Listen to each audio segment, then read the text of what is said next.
Hello, traders. FX Pip Collector here. Today is Wednesday, September 17th, and this is my analysis for gold, and we are on the 4-hour time frame.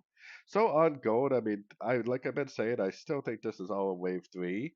Now, this little shape right here definitely looks like that 3-4-5 shape that you see at the end of a trend. And if it is the end of a trend, it would be the end of a wave three trend, and it would go down and take out the low of wave four.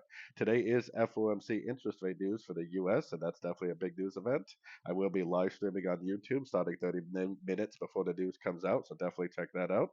Now, the whole problem I have with this analysis is yes, that definitely is what it looks like, but just because it looks like that doesn't mean that's what it is. The monthly is in an uptrend, the weekly is an uptrend, daily's uptrend, 4 hours uptrend, every single time frame is in an uptrend. What does that mean? That means that potentially this could be a higher low, higher low, higher low, and it could keep on trending. When every single time frame is in an uptrend and you start looking for bearish outlooks, you're probably gonna end up getting burnt if you're not careful.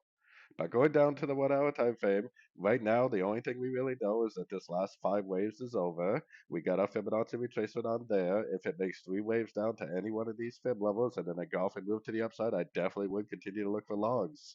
If it does today go down and give us this significant break of structure right here, then that would tell me that the wave three is over on the 4 hour and that we are in a wave four.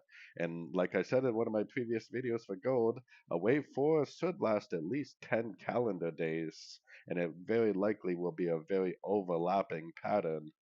So, anyways, don't forget to check out my website linked over here in the corner. And as always, thank you for watching and happy trading.